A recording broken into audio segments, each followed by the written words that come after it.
No, you're not gonna mute me, you crippled bitch. I'm so mad. Now broadcasting from the Next Gen Conservative Studio in sunny South Florida, bringing you the latest in politics, current events, and pop culture. This is the Whitfield Report with Sam Whitfield.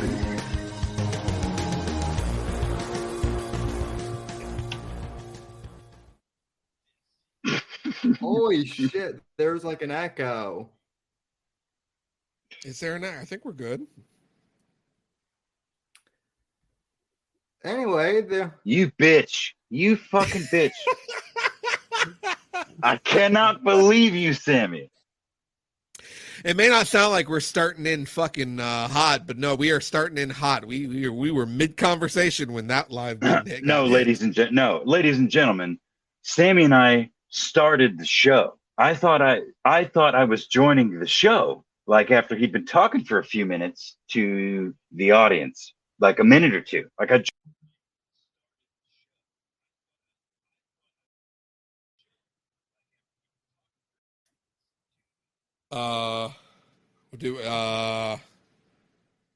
yeah, there. Someone's echoing. I have no idea who it is. It can't. I don't. I hear a faint echo, but.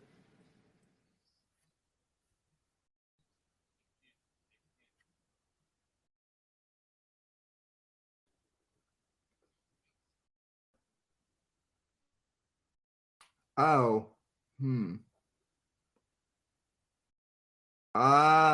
Okay. I think it's fixed now. Anyway, have we had enough dead air?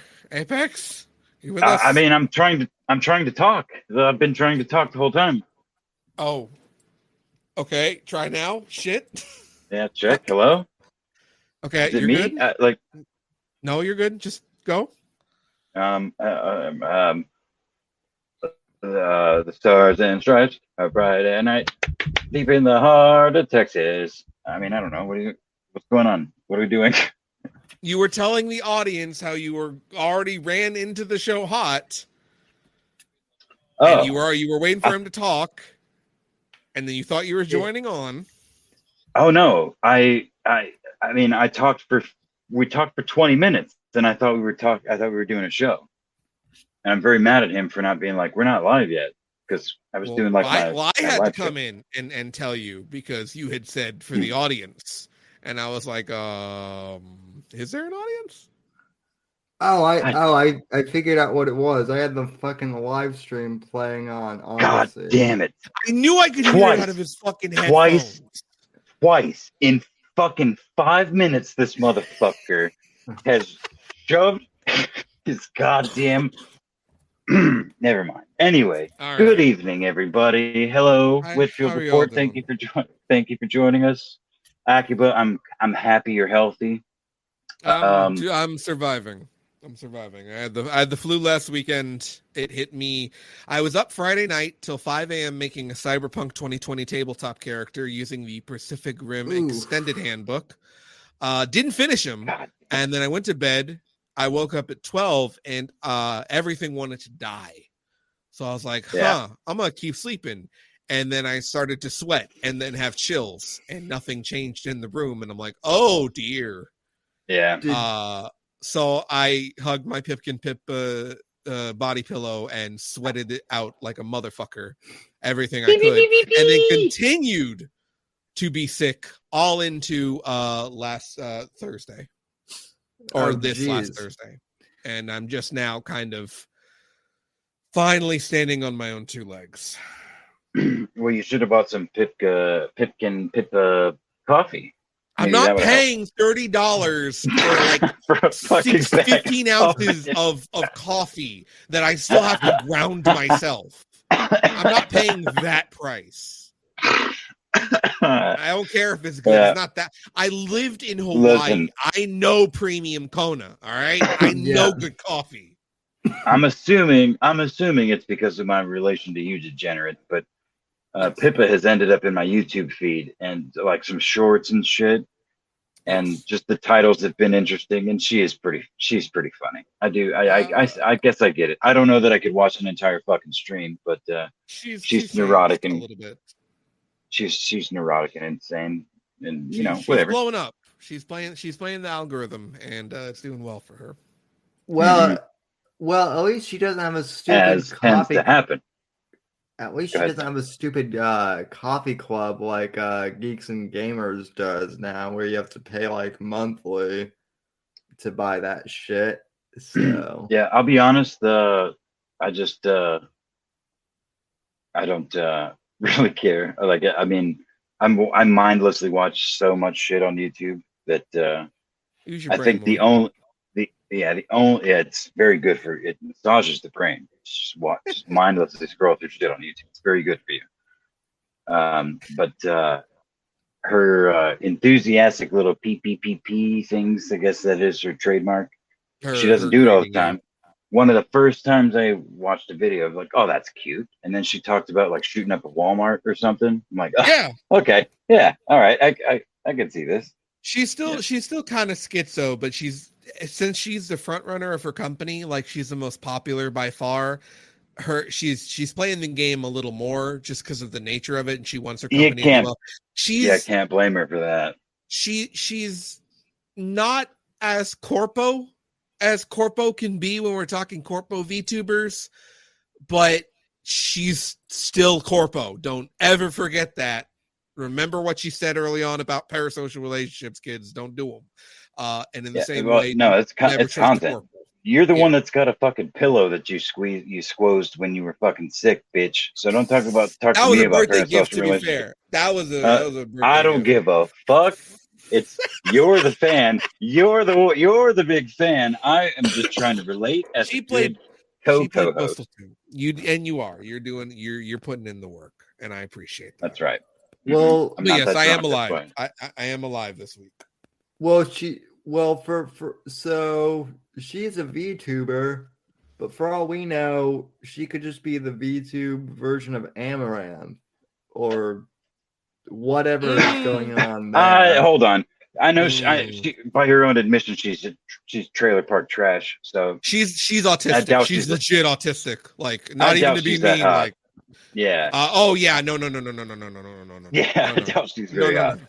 No, otherwise she wouldn't be a VTuber. She's from Ethan Ralph's neck of the woods area. It's a slim chance. Oh, okay. And considering how much of a social outcast she was during high school, she's not okay. Streamer based. And I mean, which is so weird. Like it's such a weird spin on society. Like, because I think I've said this before, and I know I told this to Mundane Matt, but Mundane Matt's original platform was he just read news articles, and he had a little. We talked about him being potentially, the potentially the original VTuber because he had that little fucking skull that moved around as he talked. Right? Yeah, but he wasn't the first. If you want to be original VTuber, we're talking internet aristocrat because that was when a real face was put to a voice. Sure, fair enough. But I'd say Jim even because it was more of a person than just an icon. Well, I guess my point is, sorry, was that no. Before I forget, was that like I enjoyed. Or I consumed Mundane Matt's early content in those days, like passively about gaming news and whatever. And then of course, the cursed Gamergate. Yeah. And then of course he gained traction, and then he started doing videos with his face, and I'm like, oh god damn, this is a fat neck bearded retard. I mean, look, I like Mundane Matt. He's a faggot, but so were a lot of my friends in real life, so I can forgive people for being nerds and faggots and shit. And then he cried on camera over the silver play button, right? Yeah. Oh yeah, the fake cry. The fake cry was that's where that story goes. That was way beyond to look bested, but yeah, that was way beyond when I quit watching that fucking nerd. Kids, but yeah, so never cry on camera. But again, the overall point I was trying to make again about, your crush Pippa, the autistic queen of the what is it, Face Connect. Yes. Very good job on that. It's entirely, it's a whole new thing. You couldn't, if she could do this Pippa character the entire way through middle and high school, and she would be fucking weird. She would have some friends, probably, but she wouldn't be making money, certainly, and become like a cultural thing. That's fucking weird. It's cool. I'm very happy for it, but it's the ripple effect that it creates. The parasocial shit, which everyone's aware of at this point. Because of the rise of VTubers, I don't even know that it's the rise of VTubers, man. Like, just internet personalities in general. People get connected. The people, the vloggers and shit that have been doing it forever, they become connected, and they feel a personal relationship. I don't know of any examples off the top of my head of people doing crazy shit, but certainly there's people that have ruined their lives at the expense of pursuing something that someone else was doing, trying to, cozy up or whatever. I will tell you this quick story. There was a guy back in like 2014 who was subbed to my show back on Blog Talk Radio, and for whatever reason, this guy would basically send me like PayPal donations, and then like for whatever reason he emailed me out of the blue and like wanted to like move in with me because it turned out that like he had like gotten foreclosed on his house, and like he thought that like we had some sort of like actual friendship going on, and like I had to tell him that no, I'm sorry that this happened, but dude, you're not moving here, and I'm not telling you where I'm at, so dude. And look, and the more I think about it, like, this shit goes back as far as popular culture reaches. Like, we've got the dude that that shot Reagan at the behest of Jodie Foster. Guinea cunt. Yeah, that's yes, because a talking dog, after reading with the voice of George Bush Sr., told him that she would give him a blowjob. That's why that happened. Come on, like that's my favorite White Kids sketch. The whole quote unquote parasocial relationship thing I think that's been around for a long time. Celebrity worship has been around for as long. Any celebrity murder, any celebrity murder by the death of a fan, a super fan, absolutely. Oh yeah, just in general. Scale. Oh yeah, no, right. It's a good point. It wasn't on such a massive scale. It was very nuanced. There's tons of local stories, smaller newspapers and shit for decades. I would bet money on it. Yeah, of people doing crazy fucking shit at the thought of achieving some goal with the person they saw in the newspaper or on TV or at a play. Those sorts of people probably should have been in some sort of institution receiving help. That's also the other thing. Yeah, a lot of those cases where folks do slip through cracks, and Okay, now let's expand that to modern day. Most of us should be in some sort of psychiatric care. Is basically what you're saying. God, not there. We need asylums back, like 100%. Oh my God, should be. I was literally thinking about that today. If there was an asylum, I would have checked. We were into still one. in that time. Oh yeah, no, absolutely. Voluntarily, absolutely. I would have voluntarily admitted myself at least a year ago, if not two. Oh yeah. But by now. They don't want that. They want me to kill myself. They want us to kill ourselves, or or become they some want us sort of to example. work. They want us to work like rats until we kill ourselves. Well, yeah. they don't even want you to kill yourself. They just want you to take endless prescription drugs that will kill you eventually. Which is, look, and have children so they have more workers. Again, hi, welcome to the Sam Whitfield Report, where we're gonna burn corpo shit tonight. we're gonna talk about killing ourselves, like we've done for years, and burning corpo shit. Wake up, samurai! We've got a city podcast to get off rail. Well, dude, it's the best show on the internet, man. Well, mostly because I'm on it. I would agree.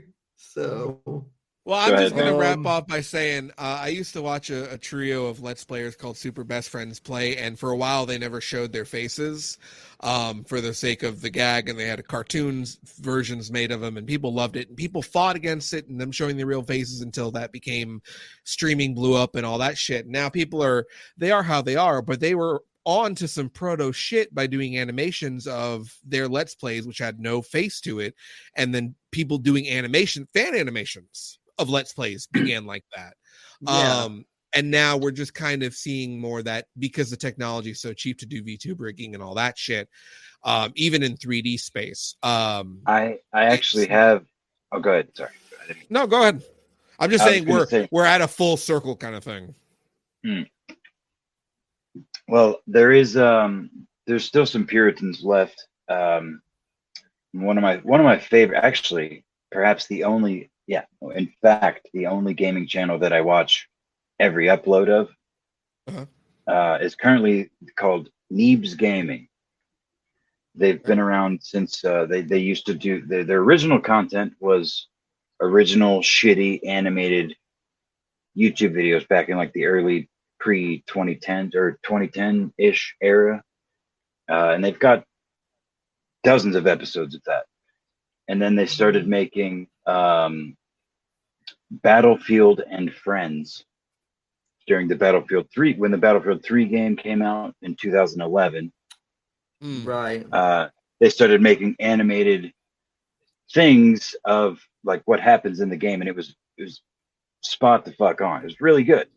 Yeah. And they did that for years, machinima, blah blah blah blah blah. But they still the same group of fucking like 5 or 6 dudes. They just play different games, and it's unscripted. It's been fun to watch. Like it's the only. They play games that I won't play because as I mentioned, when I thought we were the fuck on air, my laptop is 13 years old and either it's dead or my charger's dead. So if I sound weird, that's maybe I said that. I don't even. You did not say that since we've been live. Okay, yeah. So if I sound weird, it's because I'm talking through a fucking earbud. That's right. That's what I was saying. Sam's like, oh yeah, well let's go live then. We're not actually. You fucking bastard! I'm so mad at you. Well, I'm just kidding. Well, listen, that's my fault too. I had no idea that you thought we were live, so I was. Well, past. Look, I work past 9 o'clock. Every time I work past 9 o'clock, you start at 9 o'clock, motherfucker. This time, you waited till Akiba was here. Yeah. So this is what's going to happen. I was the last one to arrive. Hold the fucking phone. Hold the phone, friends. This is what's going to happen from now on. I'm not coming anymore. I'm out. I'm taking my. I'm leaving the ball. Nope. I'm leaving the ball. No, and I'm going home. You guys can keep playing. I'm going home. No, you're not. No, you're not. I'm in the fucking car. Get your ass back in the fucking building, or I will blow this car. I'll walk, bitch. I will walk. I'm happy to walk. Don't make me get the baseball bat. And it's uphill both ways. Okay. I'm happy to do that. I'm dragging your ass back. You think I can't fucking break your legs? I've been playing CyberPunk all fucking week and shit. Man, I just watched some of the most heartbreaking and I watched the anime. UFC fights. Hold on. The most heartbreaking UFC fights of my life. Not really, but well, my legs are already broken, so tough shit. God. Nah, just kidding, folks. Yeah, Apex, careful. Never gonna give you up. You're not allowed to leave, otherwise you're gonna be the next one in the wheelchair, and we're gonna make fun of you.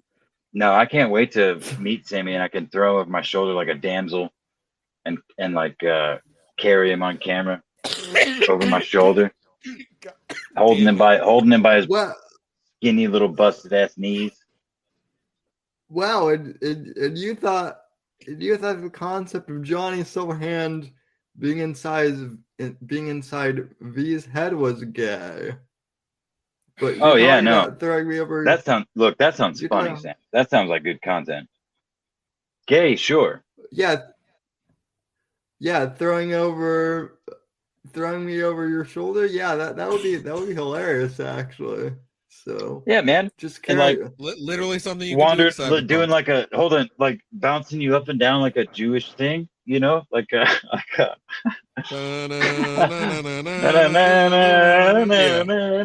yeah. I don't know the thing, but if you do the music, people know what you're talking about. Oh yeah, for sure. Yeah. God bless the Jews. Because somebody has to. Yep. Somebody needs to, for fuck's sake. So why not God, apparently? Anyway, boy, oh boy, let's swerve off of the Jews and back on. How about that Kanye, guys? Oh God. If you dude, I think but legit, I think he's gonna get murdered. I think somebody, it'll be something really fucked up. It'll be some. Well, I don't even. He keeps calling for it, and the way these kids are these days, I don't. He's not gonna. He's not going to get murdered. He's going to get Well, he's not. Well, he's going to get suicided. John McAfee. And they'll say it. I don't know. I don't even know. I don't think so. Suicided seems like if they got. It seems so easy to hire some fucking gangbangers in some town, some city, somewhere that he's. No, that's the point. It's not meant to take him out. It's meant to send a message. It's just like Epstein.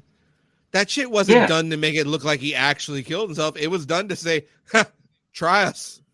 Yeah. Try to fucking disprove this. Try to fucking say any shit against it. Yeah, it looks shoddy. That's the point. Kanye did say it's not to silence. It's a message. Yeah, he did say in that. What was it? Drink Champs, I think, the Drink Champs interview that he did.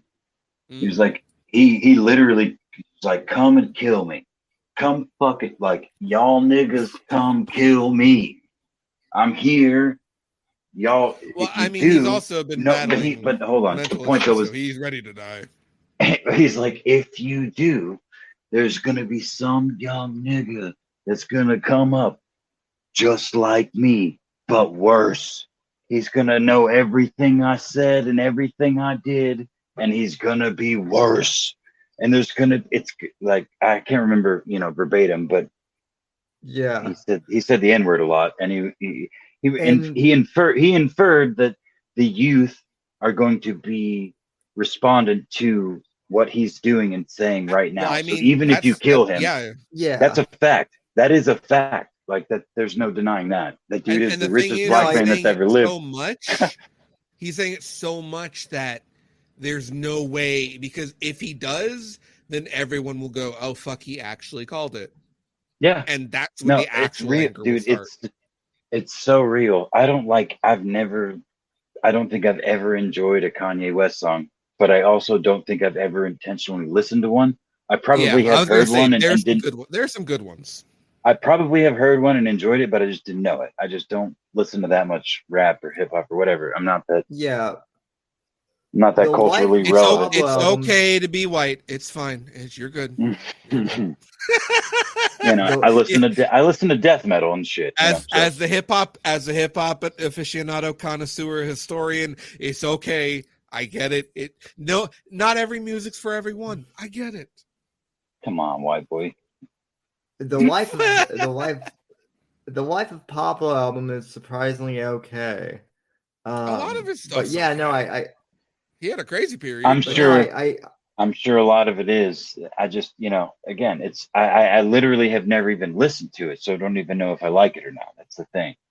I've never taken the Yeah, no, I mean, had the interest, but his cultural impact is beyond obvious to me and has been for decades. He's and I like kind any of other artist. He's got good and bad, I have an aversion to what's super hype, and he's always been super hype, so I'm like, yeah, no, I don't really, I don't, I mean, if I find it and I like it, it's fine, but I don't want you telling me, along with every fucking other person in the world, that this is what should be, whatever.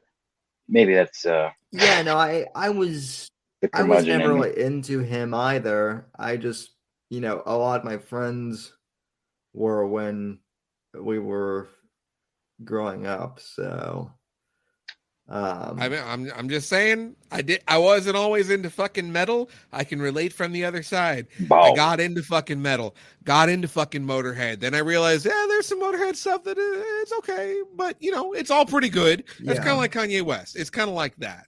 There's some stuff that's like, okay, I can kind of see why that was in that career, but there is good stuff. But you have to enjoy the genre. And like, I don't want to say that like somebody who's not into metal can't enjoy Motorhead, or somebody who's not into hip hop can't enjoy Kanye, but it helps if you do. Well, see, the thing is, man, is I like the first music I fell in love with was literally Biggie and Tupac in the early 90s. Okay. They were my shit. I literally cried when they both died. And it was literally that was my first real movement into music as so it was literally just the fact that he was popular. I don't know that. No. Oh, no, I mean that you had the aversion, or like you just didn't care about Kanye. Yeah. No. I just mean like hip-hop, No, I think what I mean is that I started at hip hop and in the early 90s, and then my particular taste evolved from the early 90s hip hop, and I ended up in where I am, there's a lot of rap and hip hop that I love dearly. There's a lot of Tech Nine, especially, and Eminem, and I don't really know anything else. NF. I like NF a lot, who's relatively new, but also white. But yeah, no, regardless, my point is that I didn't like when Kanye rose, I was in a different genre. Yeah, exactly. When Kanye's rise happened, I was not listening to rap. I didn't care about rap. Okay. Now I got you. When I was growing up, like Kanye got like so over talked, like when I was in high school and shit, I was like, I'm going to avoid this because especially once he got with the Kardashians, because like, I know that Kim Kardashian is supposedly successful and an entrepreneur, and good for her, but she's still also and she and she's still famous at the end of the day for a sex tape, which somehow spawned a reality show, which spawned a lot of this garbage that we have now. I'm starting to remember rap motivations now, and Thug Motivation popped up in my head. Yeah. Good fucking shit. Sorry. No, I remember early YouTube days when like rap battles of history was a thing. Oh yeah. So now that's when YouTube was actually creative, but now you can't do that shit because copyright infringement or something or other. So somebody will be knocking at your door for something. Yep, YouTube has become as corpo as anyone. Speaking of corpos, though, Aqua, you sent us the Okay. I wouldn't even say. Yeah, let's dig into this, man.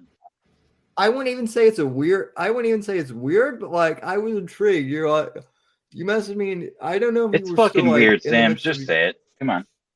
You said, I found a connection between Cyberpunk and America First, or something like that, and I was thinking, did Nick Fuentes like implant himself on a chip in your head? Are you hallucinating cat voices?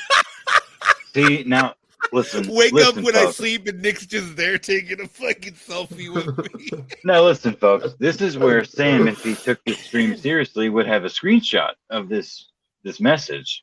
Just a quick clip he could pull up on screen and be like, what the fuck did you mean by this? Instead of being like, you said something like, or whatever, you know? All right. So what Sam? The message was I sent a message. Shots fired. Well, let's be a little professional. Some message saying, I nearly died over the weekend. I was trashed and bedridden most of Sunday and today. On the upside, I have some fun stuff planned for next show. Something that weirdly ties together. Cyberpunk 2020, 2077, transgenderism, and believe it or not, America First. That is correct. I do have something interesting for us to chew and mull on for this week that connects all of those things together. So, which I'm fascinated by. As I had once read, well, I'll say, so let's restart on what I've been doing lately. Being sick, I have done two things, and that is continue on with my playthrough of Cyberpunk 2077, the second playthrough, in which I'm having a fucking ball. I think I'm 80 hours into that one. And Sam, I'm going to send you something real quick so you can throw this up on air. Sure. So I've been going through it, and as such, I also rewatched the anime, and I have been getting back into the tabletop 2020. So are there cat boys in Cyberpunk? Sorry to cut you off. Yes, there actually are. There are canonically furries in the world of Cyberpunk, because you can, in the dark future of 2020, you can basically replace any part of yourself with anything. You could become like a nightmare. Yeah, well, depending on the kind of person you are, it plays out differently. So you have people who do in the dark dystopian future. Plastic surgery is extremely simple, and it can be done at your mall. And so there are poser gangs in Night City in 2020. Poser gangs are a weird group of folks. They're thematic, right? So let's say you have one group that they love being clowns, right? Or another that are furries, and they're just a gang of furries, and that's their whole thing, right?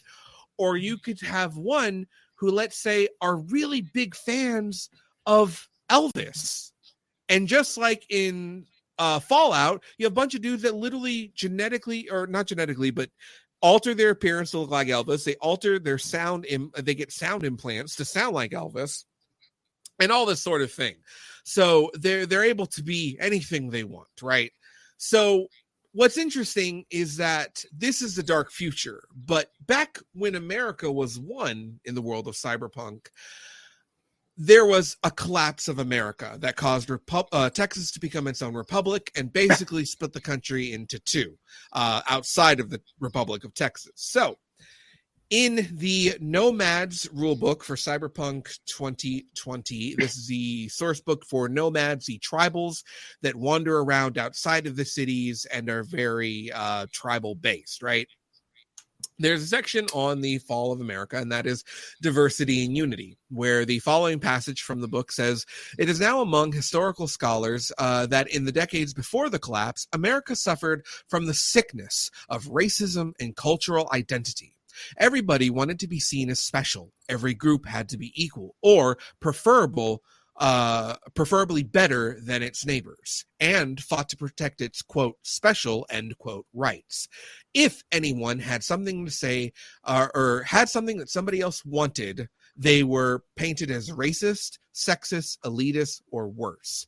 This diversive me-first attitude eventually tore the fabric of American culture apart and caused it to self-destruct in a fireball of competing ideologies, none of which truly recognize each other's validity. Diversity led inexorably to anarchy. This particular Cyberpunk 2020 book was written and released in 1993.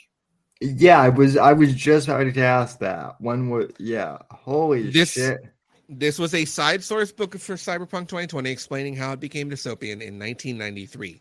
So Mike Pondsmith is based, is what you're saying. Mike Pondsmith is extremely fucking based. Extremely.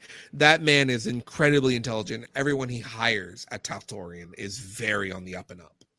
Oh, yeah.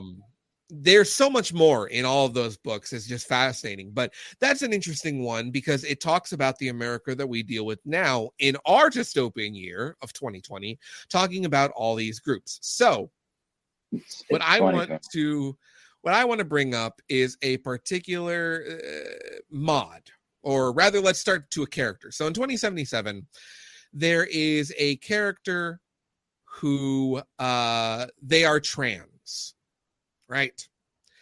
Now, this is the year 2077. We're far past 2020 of the, you can do anything and it's cutting edge. Now it's just a normal thing. For instance, you can just choose not to have genitalia, and there's mods for that. But if you want to chop your real penis off and get a Mr. Stud 5000 or whatever, you can do it. They're like $300, and it costs like $150 to get it installed. Eddies or whatever. Euro dollars or eddies for slang.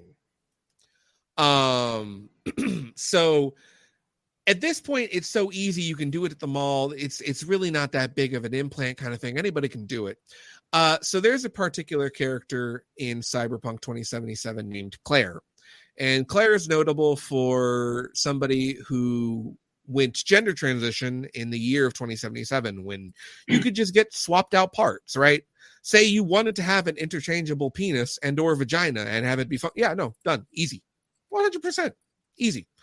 But this particular character chose not to do that. They wanted to go the more natural way, rather, which is, I suppose, funny given the context of, I don't want to be a machine, but I'll alter my body's chemistry. But that's a conversation for another day.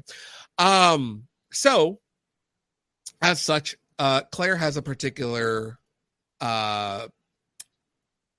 little flag on their truck. Sam, if you want to go ahead and bring this up real quick, that'd be great for the viewers. All right. Claire's particular truck has the current modern era, 2019, 2020, transgender flag, the pink, the white, the blue one, right? And it's on the bed of this giant black pickup truck, and it's in the dash as well. So obviously anybody who knows this image knows that it is a flag that has been created in modern times for the modern ideology of having a flag to represent everything, right? This was not something that was native to Cyberpunk. Certainly, even though it kind of figured out and read in 1993 that, oh yeah, everybody was all these special groups and me first and all this, that, and they're your biggest and bigot and all that shit, right? For some reason, that flag makes it over 50 years, even though that was stuff that tore America apart before 2020. So I felt, you know what? I see it and it doesn't fit on the truck and it doesn't look good. I want to remove it. I feel that this is a little too modern for this dystopian that could be smarter about how they get across that this character is trans or something, right? Especially when it's something that's so easy in the modern future. So I went to go look for a mod to remove it. And I promise you, this is going somewhere. This has all been for a very long payoff. And I promise the payoff is here. So I go looking for a mod on the Nexus, and guess what? The mod does not exist because the Modders Nexus does not let you remove pride flags of any kind from any video game, and you will be banned if you make a mod that removes them. You can change other flags to make them pride flags, but you can't remove pride flags with your own mod on the Modders Nexus. That's against their rules. So I'm like, shit. So I just Google Claire flag remove mod, and I get sent to a modding website that does not censor you based on whatever political opinion you might have.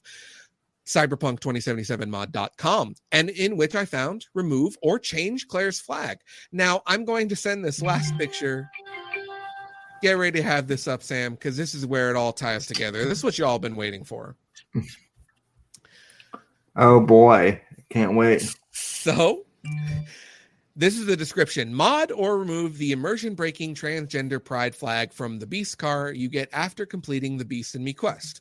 Have the option to either remove the flag completely or, and I quote, replace it with the logo of the popular America First show. Oh my God. In my search to unfuck my goddamn immersion breaking mod, I find somebody that not only removed it, but included the alternative of America First. So a groiper made the mod to remove the flag, and I have to give credit to a groiper out there somewhere for at least uploading it, I guess. It's still just as gay, though, if that. Which is even funnier considering how much he likes that one fucking show, Euphoria. Yeah, which I still don't understand what that show is even about, but that's another teenage drug users and drama. So every CW show then pretty much basically. Yeah, but with more actual tits, dick, and showing of drug use. Yeah, okay. Yeah, so like Game of Thrones. CW shows but Game of Thrones level of presentation, I guess. Okay, and gotcha. Nudity. Yeah, that's all I need to know. I saw the trailers for Euphoria and I'm like, this looks terrible. So yeah. So I thought that was extremely hilarious considering that I went to go look to get this mod removed. And I wouldn't have talked about it normally because I don't care that much. That whole character's been discussed to death. But the fact that when I did find the mod to remove it, they're like, or you can change it to the flag of this super popular show, America First. And I'm like, is it? And is it? I mean, the thing is a Cyberpunk 2077 mod was the last place I expected to find Nicholas J. Fuentes. Well, yeah, I mean, you would nothing really surprises me anymore. Dude, I don't know how that does not surprise you because that surprises me. Well, I mean, it surprises me a little bit, but then again, and I'm not making this up. There's a guy that works at the local Dunkin' Donuts that I go to on occasion, who he and I got into talking about podcasts, and he goes, yeah, I used to watch this. I used to watch this show called The Kill Stream. Oh God! And I was like, really? And he's like, yeah, but I stopped watching a few years ago. And I'm like, why'd you stop? He's like, I don't know. Ralph just became boring. I thought this guy was like trolling me for a second. I'm like, out of all the places I could have run into someone who used to watch the Kill stream, frickin' Dunkin' Donuts of all places. I suppose if you have that sort of experience, then I suppose, you're more prone to believe that anything's possible. But for me, and as deep of a fucking bending twister as I've been with this fucking series, that was the last crossover I expected. Yeah. Maybe I won't be so surprised next time something like that happens. Then maybe, but that is kind of funny now that I'm looking at it. Because I mean, I can imagine that that you got it, and maybe like a handful of other people, but I can imagine a whole bunch of other people like, what the fuck is? Well, yeah, because this? then it almost like it's used for advertising at that point. Because it's like, Well, I don't yeah. think that many because think about how many like people would have probably. I mean, maybe there'd be more crossover than I think. But the people that are playing Cyberpunk, the people that care enough to want to remove that flag, who like, I don't know. Yeah, well, as I've explained before, like I have a friend who works in Washington D.C. Right. and I think I might have told the story, but in case I didn't, a few months ago he calls me and he's like,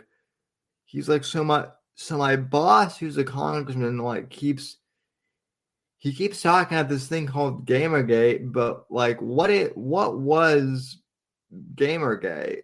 So that's why I had that show a few months ago where I asked you, Ak, about like what Gamergate Right. was.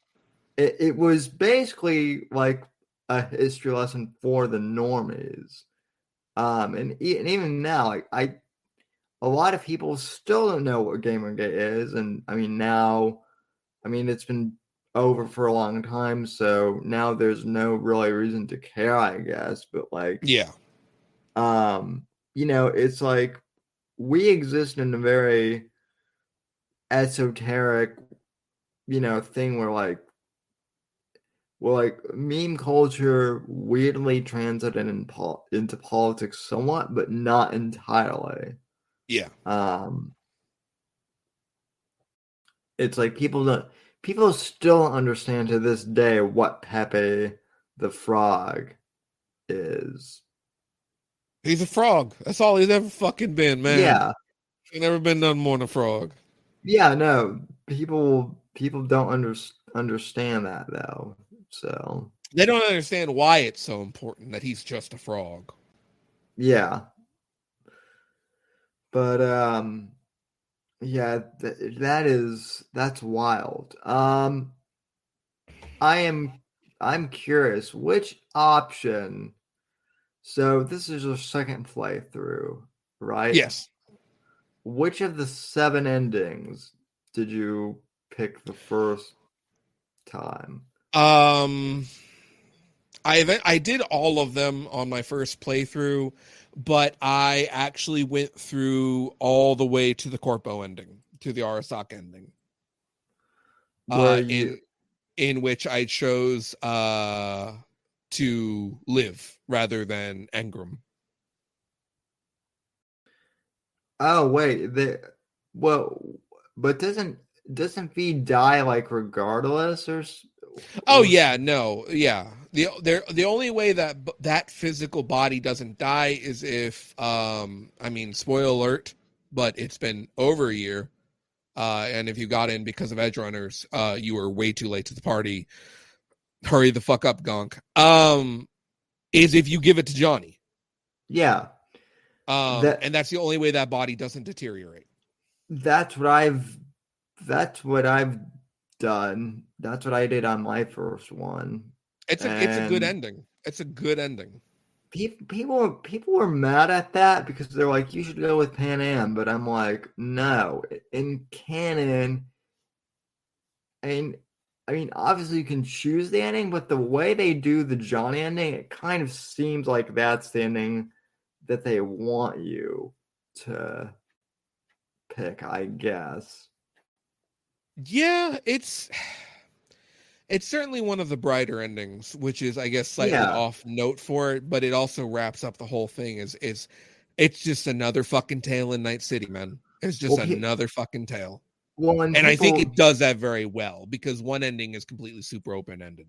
Well, and the other thing a lot of people don't seem to remember or don't seem to understand is that Cyberpunk, just like Blade Runner, is a is basically like a film noir, Yeah. or like a neo noir. And in that genre, in noir, there are no happy endings. Someone always ends up dying or something. And that's the whole genre of cyberpunk, or at least Mike Pondsmith's cyberpunk. The whole premise of that game is you're not out to save the world. You can't save the world. The most you can do is save yourself.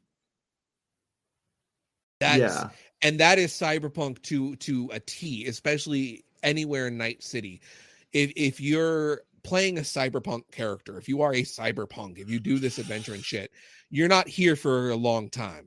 You're going out for a blaze of glory. You're not here to live a slow, quiet death. You're going there to go, and you're gonna fucking burn, and you're gonna burn bright before you burn out. So it's also very Yakuza in that regard. Like, you know, you're not gonna live past a certain point, so fucking pedal to the max. Don't look back, just do it. And it's for those more cautionary in life, it is sort of a cautionary tale. But to the genre, it's 100% like it hits that theming home really good. Yeah, I don't know if this is real or not, because you hear, you know, people write shit on the internet all the time, but on the Cyberpunk subreddit, someone said of the suicide ending that they were actually, that like IRL, this person was contemplating suicide at the time. And then they decided not to, because of all the reactions from like the characters. And then they were like, oh shit, well, what if I committed suicide? You know, what would my family and friends think of? Yeah. You know, how would they react? So in a weird way, I guess it stopped someone from, I mean, which is still pretty dark, but, you know, I guess maybe that had a positive impact then. So, I mean, if it is, you know, it's purely coincidence on that part. I think it's the suicide ending is an interesting one for many reasons, but I think the core of it is that it is probably in both ways the least cyberpunk way to go out and the most punk way to go out. Yeah. Because the whole punk thing is just like, fuck it, I ain't doing any of this shit. But in terms of cyberpunk, it's quiet, it's snuffed, it's not the edge runner kind of style.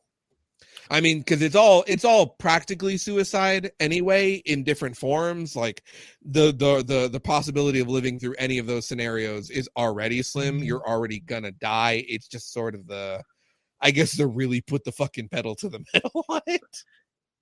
Yeah, the most depressing ending, and the one that I get like a lot of, that I've seen several videos breaking down the ending of, is the space station ending. And there's a theory that there's a theory that V never actually like makes it onto the space station, that you're just like in like a continuous, that you're like an engram, but you're in a continuous feedback loop or something like that. Well, there was already problems with it being cleaned out in the merger, but I think it was pretty clear. It's like, no, they didn't. I don't think they grammed him until they grammed him officially, because like if he was, then he wouldn't have been able to leave the space station. He'd be locked in his moments, really. It's not like he could make one just as he was. Johnny wasn't able to make new memories until he was slotted. Yeah. I will say that like the one flaw that kind of breaks the realism for me of the entire cyberpunk saga, though, is like, how the hell did we let Japan like back on top after World War? Well, I mean, I mean, look at reality, dude. In the 80s, they were booming. If they didn't have the reminiscence that they had, like if they still stayed on the cutting edge of tech and they were able to be on that edge and ride it for as long as they could, where now other countries like China are starting to succeed in that level, they would have absolutely had the ability to easily overtake it, because in the perfect world where the Japanese companies developing this tech would have had priority and the best tech and to sell it out properly, the amount of contracts and money they could have made for the economy, as well as political hold once you have control over those communications. Because it's not Japan that rules the world, it's Japanese companies. Right. Well, it's Arasaka. Right, which is primarily, a defense systems industry. It's like, imagine if all the military industrial complexes headquarters were in one country. Practically at that point, I mean, yeah, you have Militech and other things, but it's with the technological edge that, some would say the Japanese have naturally, it's not too crazy to see. Yeah, well, at least compared to like Fallout's dystopian future of America. Well, that's the thing is is part of the reason why Cyberpunk is so brilliant is because, I mean, in just 2077 was my introduction to, the franchise, and then like I haven't played the tabletop game, but I've watched like a lot of videos on like the lore and whatnot, and there are some pretty fantastic breakdowns. I'm like, holy shit, this is eerily similar to our actual reality. Okay. Well, it's like how Mike figured out the tech. He did a lot of research into tech that was being done in the 80s. Well, yeah. He was very smart, so he was able to predict where we're going to be by certain points, and what, like the cell phone was obvious. It was just how long was it going to happen, right? And what form would it take? Well, the cell phone has actually technically been around like since the 70s, in one form or another. And the internet, like my mom, I think I explained to you, she's been in tech since like 1980. Right. So she was on like a very like early version of like email in 1985. It wasn't, it wasn't like it's not like it is now. You had to like enter in like, a terminal, and enter in like an actual like string of numbers that was the person's address. But like, yeah, I mean, a lot of the stuff that Pawn Smith, wrote out was probably, shit that he was also probably toying with at the time. I would assume somewhat. So it certainly shows through in the writing, but just like a lot of just the thoughts that he does a lot of study on culture to know how things are going to go too. Like every country is represented in Cyberpunk in one way or another, practically. There's lore written for every place in the world and how it is in this kind of future. Now, some predictions are less on point because, when you're outside of that culture, it might be a little harder to predict where that culture is going to go. But, that's kind of where the fantasy-esque, you can say, kind of can be that little overrider. Sure. I mean, but even small details like the entire Middle East is basically like glass in the, by 2077. That's not too far out of the realm of possibility. Oh yeah, absolutely. Maybe like it didn't happen in the 90s, like he predicted, but like hell, I mean, he did predict like a war in Afghanistan, and the last 20, and that was like way before the Gulf War. Oh yeah. Even. Oh yeah. So yeah. That's very interesting. I see a lot of people. I see people who tend to dismiss it because it's not like accurate to how our history actually went. But for a 1980s prediction, it's all really good. Yeah, I mean, and obviously, like, not everything is going to be like on point per se, but I mean, like I've said for a while now that like in a way we are kind of living in this in like a a cyberpunk or we tech absolutely noir. are. Call it what you want. We kind of are living in a tech noir dystopia. 100%. Google is Arasaka. Yeah. No, I don't Amazon. want to. Amazon's like Militech, yeah. No, I don't want to go to Google headquarters. I'm not Johnny Silverhand to that extent, but I think if anyone could develop like a soul killer, Google definitely could. So. Oh yeah, of course they'd want to. Yeah, 100%. So. We're already in the corp controlled future. It's just to how far, what extent, and what industries. It's just a lot more muddied and a lot less interesting because we're not all on LED bikes yet. We don't have the cool kind of cybernetics yet, or things that are beneficial, or synthetic lungs, or Yeah. Our future is more dystopian than cyberpunk, but it is still dystopian cyberpunk. We just got more Orwell in it all, I think. We got too much Orwell in the mix of it. Yeah, which is kind of a shame. So. Yeah, we could have had some real cool shit by now, but We well, as you pointed out a few weeks ago, like we could have had flying cars, but then there would be like a 9/11 like every 5 minutes. Yep. Oh, which by the way, for all you people who have been, saying we need electric cars now, and we need everyone to have electric cars. Did anyone besides me hear about what's going on here in Florida because of the hurricane?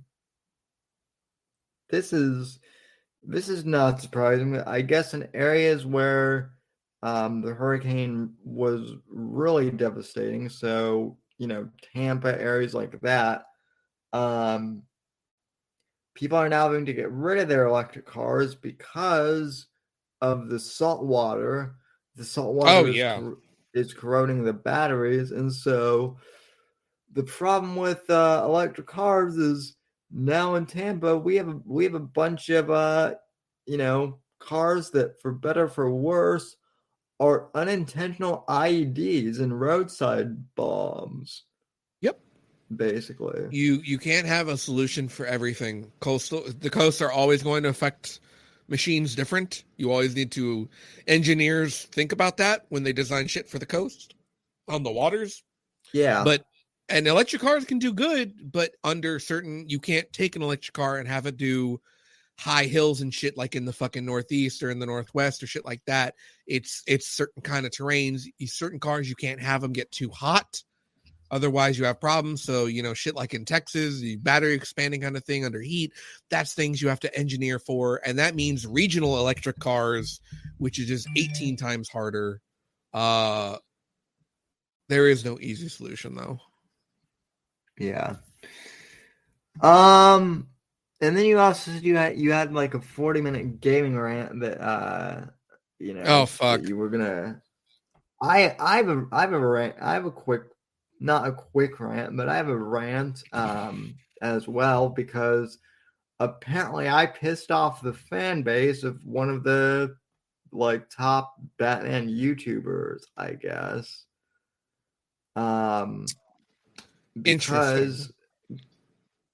Because Gotham Knights came out this week, and I didn't pre-order it, but I did get the game. And all in all, I will say this: it's not a terrible game, but it doesn't live up to the hype train that was set up for it. And I said before it was released that it wasn't going to live up to the hype train. I mean, it was revealed a week ago before it got released that they were going to cap it at like 30, you know, they were going to cap this game at 30 FPS, which I guess was originally the reason why they said why they were getting rid of the PS3 and Xbox, the PS4 and the Xbox One stem, was because they wanted 60 FPS, and there were hardware limitations, that they couldn't do with the PS4 and Xbox, so they had to scrap it. But as it turns out, they didn't, they didn't have those limitations, but they're still going to limit it to the, current gen, to the new gen of consoles, I guess, only. Which I kind of said was a shitty thing to do. And a lot of people said that. And so I got criticized because I love the Batman YouTubers, don't get me wrong. But there seems to be this kind of collective hive mind that any criticism of a game, and this isn't just for Batman, this is for any game, but any criticism equally equates to, oh, you're just a hater of this franchise, or you just want this game to fail, or somehow you're just a toxic fan. And it's like none of the above. Believe me. But also, there's nothing wrong with any of that shit. There's nothing wrong with wanting a game to fucking fail. If it's a trash wreck of a fucking game that doesn't do anything for the franchise or the genre, no, fucking yes, let it fail. Burn it to the motherfucking ground. Like, right. Negativity is not necessarily a bad thing, and I hate that people can't fucking get that. Oh, people. Well, it's not even that I wanted Gotham Knights to fail. Right. It's more like I want Gotham Knights to be a good game. Scratch that. I want Gotham Knights to be a fantastic game instead of it's okay. And criticizing it. Look, I mean, I get that they're also this is another thing too. A lot of these YouTubers who back in during the 2010s, I get it. A lot of you guys made your YouTube brands off of doing Arkham Knight and Arkham City gameplay videos. Okay, I get it. Just because you made your name off of the Batman franchise does not mean you need to suck the dick of every Batman game that's out there and say that it's perfect when it's not. I was saying to Slick Mob, or rather his fan community, was there are issues with Gotham Knights that need to be addressed, and these YouTubers are like, oh no, it's perfect, these people are just haters. They're lying to them. They're lying to their audience, and they're lying to themselves if they really believe that. And now Gotham Knights has come out, and like I said, it's okay, but it's not there are some things I like about it, but I would say that even for being older games, the Arkham trilogy looks better and it plays better than Gotham Knights does. And saying that does not equal being a hater. Yeah. I agree with you. It's just a stupid mentality. Well, Sam, what I will say is that you're dealing with folks who don't use logic, because anybody who uses logic is easy enough to understand logic and know that you're an understandable guy, and just understand how things are. Anybody who thinks something is without, you have to feel guilty for liking something, or something is without critical fault, it shouldn't fucking matter. And that's the point where they care too fucking much. Because, take it from me. I've got 207, almost 208 hours in Cyberpunk 2077, right? that game still has problems. It still has some serious fucking problems. And I'm not even talking on a mechanical level. I'm talking on a thematic level, a story level, many different angles. It is far from a perfect game, but I still fucking love it. But I'm still going to say this game is dumb sometimes and does some dumb shit. Like, it does shit not smart. And there are ways to improve it. But that's every fucking game. And you can't. It's so hard because the thing is, there's so many people like that on Twitter. Well, they'll hype beast it to no end. Well, part of it though too is this is something that Medicare was talking a few months ago. Was the monetization of gaming on YouTube, like, and that was my other point too. Because a lot of these YouTubers who got famous off of the Arkham games, they're making money off of the videos too, which, look, I don't begrudge anyone for being able to monetize their videos. I'm as much of a capitalist as anyone, but I do have to wonder, are these people praising Gotham Knights because they legitimately love it?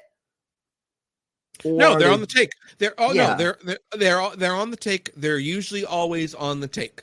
If they aren't, they're an exception. And if you aren't and you do this, you're an exception. If you aren't, people are on the fucking take.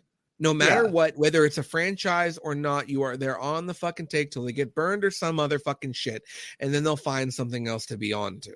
Because they're bread tubers. They're looking for the fucking bread. Yeah, and people were getting mad at me because I was saying, because this one YouTuber was saying, well, I want an early access review code, and I'm kind of mad that I didn't get one. And I was like, and I quote tweeted and I said, come on, be a man of the people and drop $70 like the rest of us, and then give us a review. Your audience wants an honest review. No, that's too much to ask, though. That's the thing where if you're given a preview code to preview something and you're doing it preview, cool. If you don't buy the game with your fucking action, like, I suppose, maybe you could, but you're not going to give people who paid, you're not going to come at it the same way they are. Right. If you don't drop that money on the game, your anger's not going to be the same, or you'll let shit slide. Right, yeah. That you shouldn't, right? It's not hard. It's not a thing about like, oh, you gotta do it to be 100% honest. It's not about being even honest like that, like, oh yeah, I'm on the take, oh, they're bribing me to say good stuff. It's that you can't give an unbiased opinion or the kind of opinion other people would have, even if you're a mega fan. Yeah, if you drop the money, it's gonna hit you. It's gonna affect you. I guarantee you, I'd probably have said, well, shit, I can't even fucking say that because I gave Cyberpunk a fair shake when I finished it in my head. Yeah. But if I didn't pay anything, I was like, I probably would have overlooked way more stuff.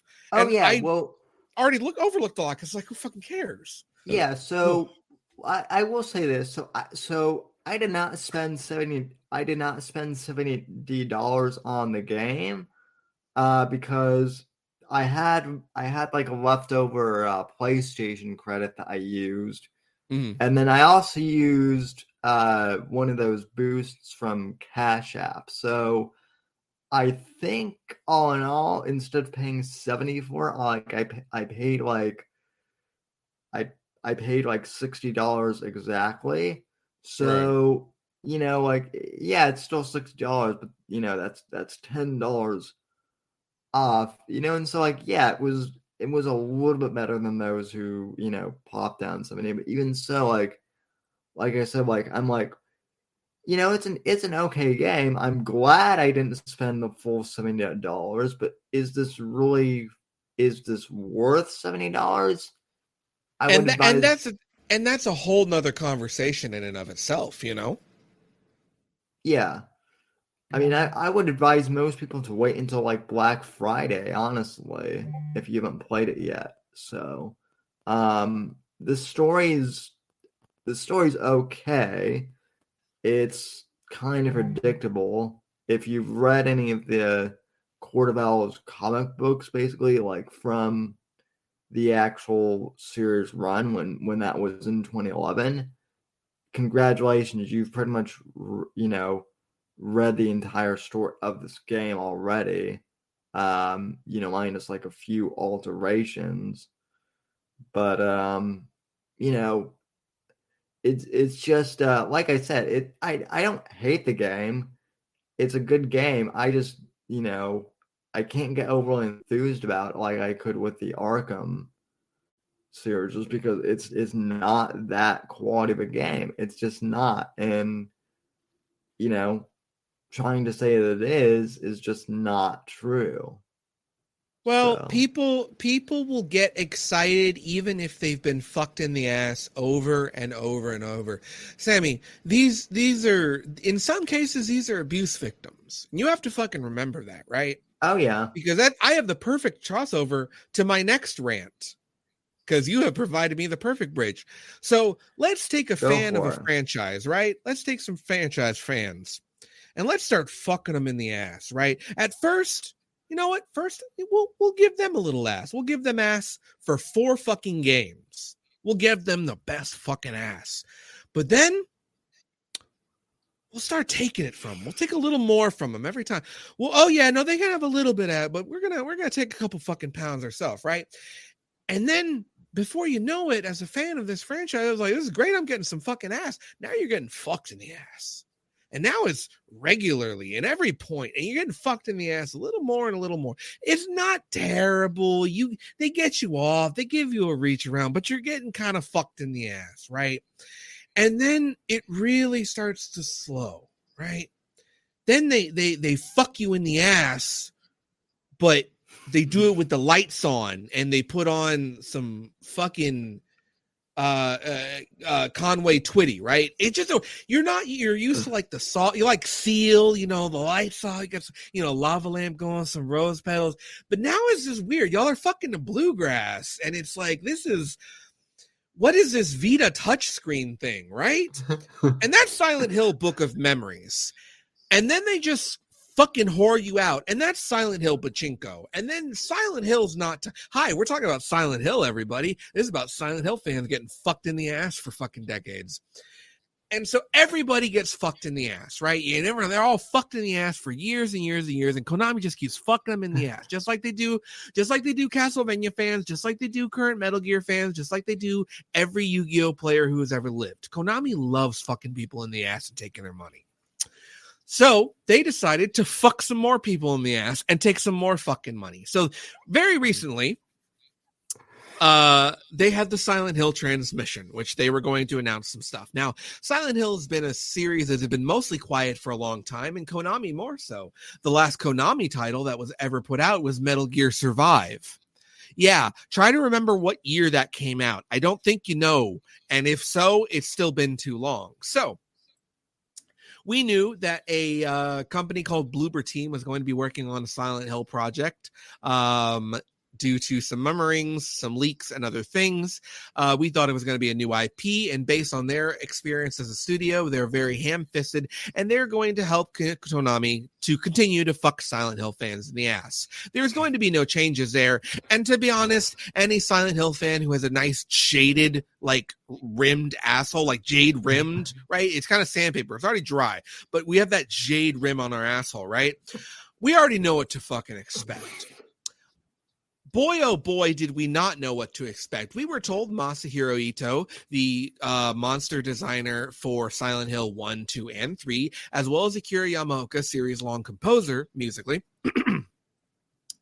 they were both going to be involved with the new project. Boy, howdy, did we not expect what was coming. So the Silent Hill transmission started, and it's what some people called, I wasn't expecting it, nor did I want it. Congratulations, you fucks. PS5 owners are getting their exclusive Silent Hill 2 on Unreal 5 Remake. Yay, we're getting a remake of Silent Hill 2.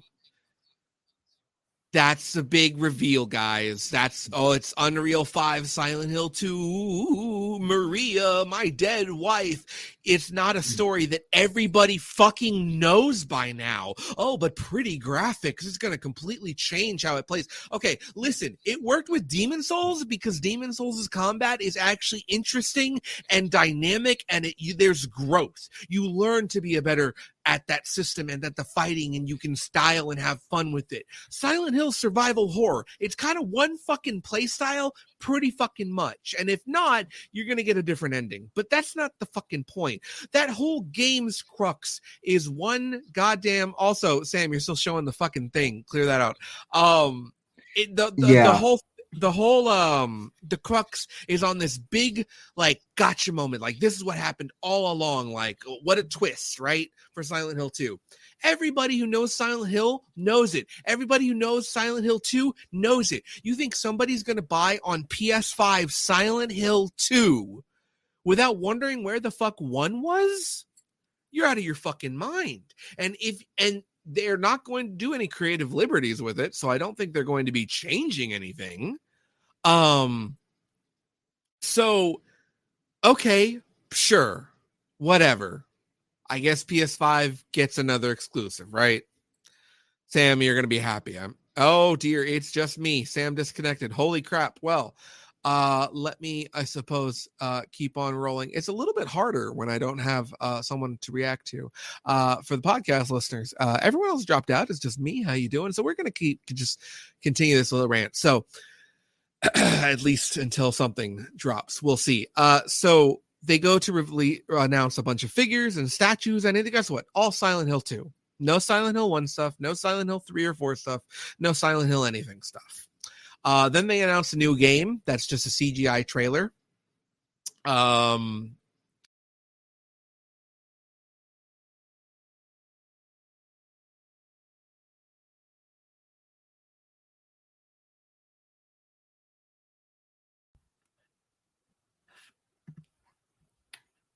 And we're back, I think. Let me see here. Okay, there we go. Okay, yeah, my internet decided. I think Konami hacked my connection. I mean, they probably have Yakuza affiliation, so I wouldn't put it past them.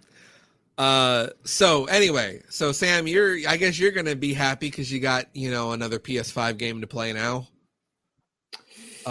Careful not to get spoiled. Well, I was gonna say that this situation reminds me eerily of the Last of Us situation, where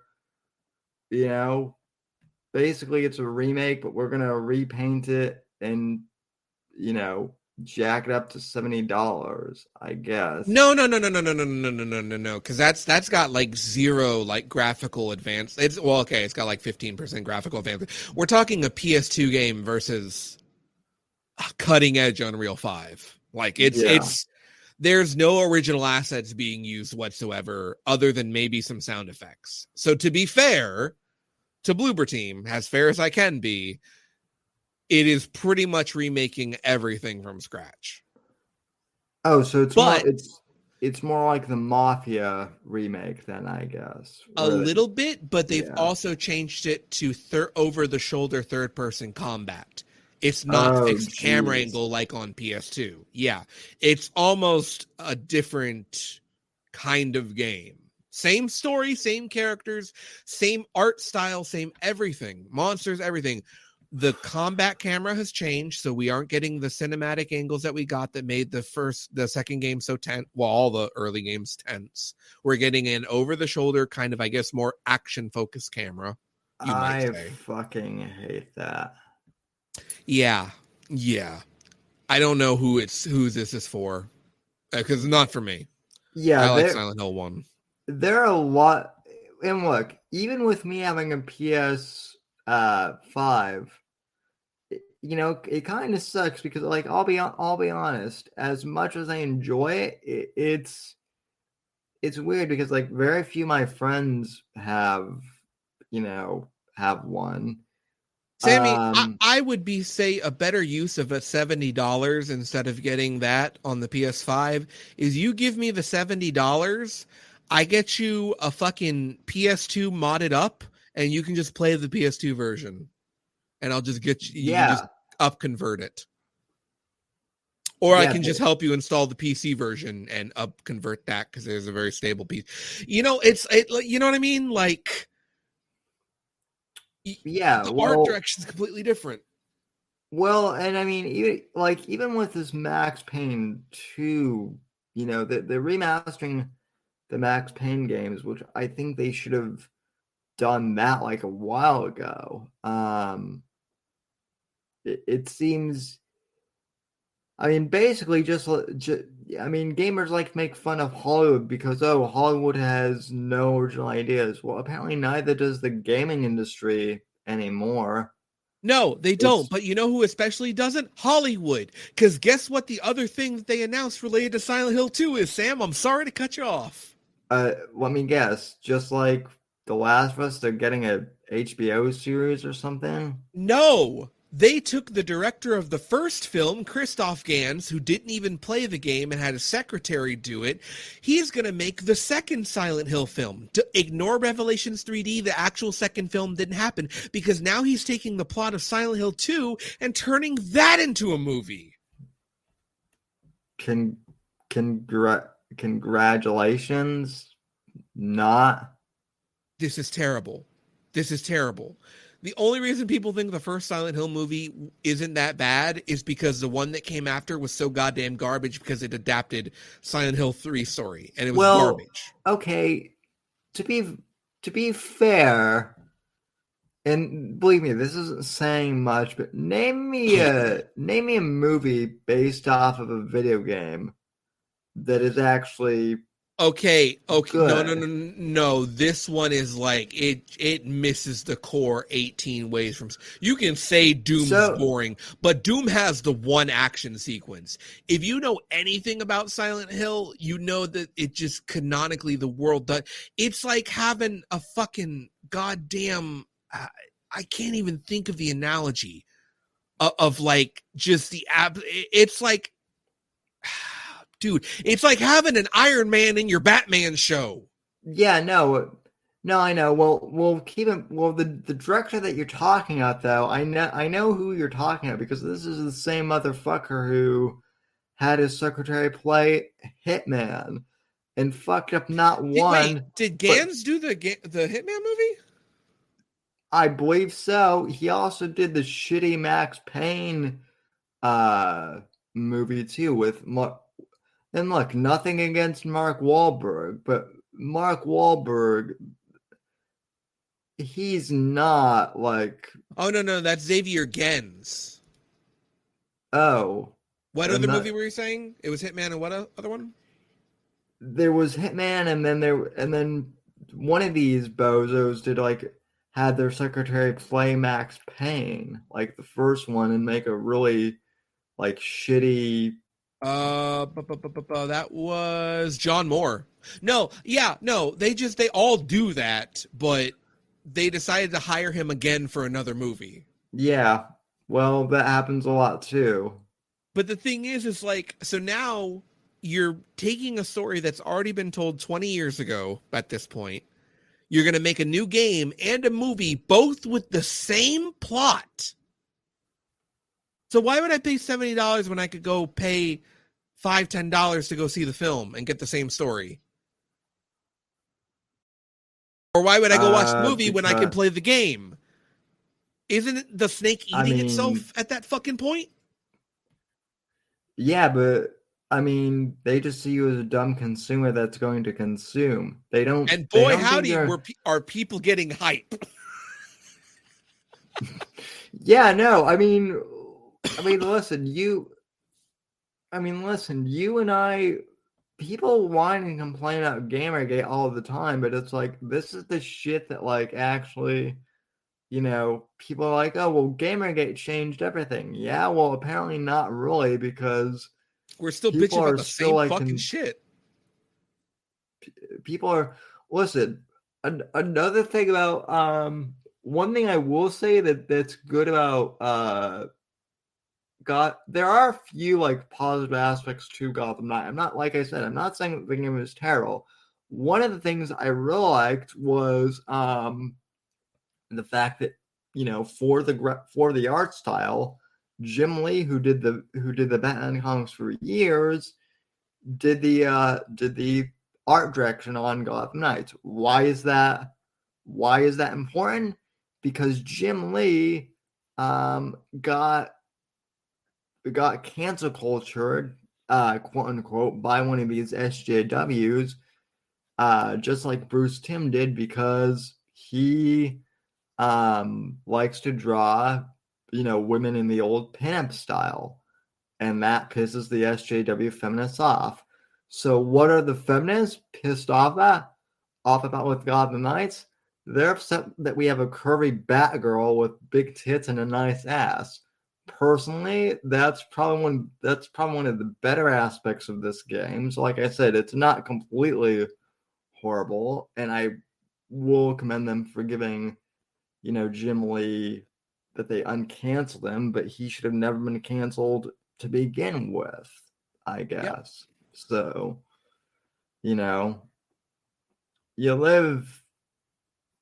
I'd say you live and you learn, but apparently the gaming industry, just like everything else, doesn't learn anything. No, and as we see, not because the fans don't learn. If the fans don't learn, nobody else has to learn, because now they're going to give you a remake of a 22-year-old game. They're going to give you a movie of a 22-year-old game, or the remake, however you want to frame it. They released a bunch of figures and statues, and guess what? It was all from Silent Hill 2. There were nothing Silent Hill 1 or 3 or 4 in any of the new figures or statues. It was all Silent Hill 2. And then thankfully we broke away from Silent Hill 2 for a little bit, so we could touch on more psychological horror games that are based on Silent Hill 2, because that's what everybody thinks Silent Hill is. So they announced Silent Hill Ascension, which is a cross between GenVid, Behavior Interactive, Bad Robot Games, and DJ2, and is going to be a interactive streaming series in which the community can come together to, quote, shape the canon of Silent Hill. So you're going to have a one-time only Silent Hill Night Trap interactive Night Trap game for Night Trap on the Sega CDR Night Trap. I don't know what this fucking is. I don't think it's anything. But apparently we're going to be able to shape. We're going to watch it. We're going to tune in every week. We're going to make decisions, and we're going to shape the canon. It's exciting. This sounds incredibly like a viral mark, like one of those. I don't even know what the term is called, but like during the.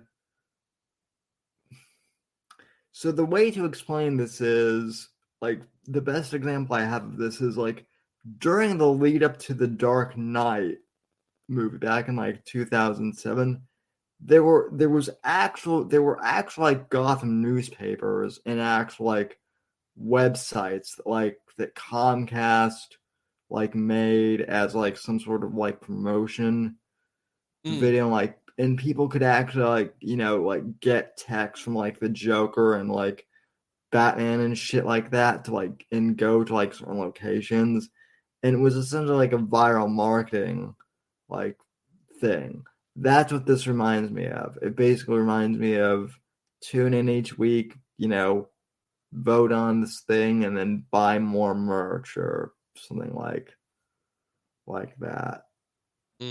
Yeah, I don't know. They didn't even describe it good. I can't even tell you what it exactly is. I can't tell if it's going to be in 3D or 2D or live action, or if it's voting, or if it's a live stream. They don't have any details. Yeah. Please be hype for thing that can change everything. Well, and I mean, and now they're the other weird thing too is like now there's hype for this Last of Us series on HBO, which, to be honest, I'm not even sure if I'm interested in that.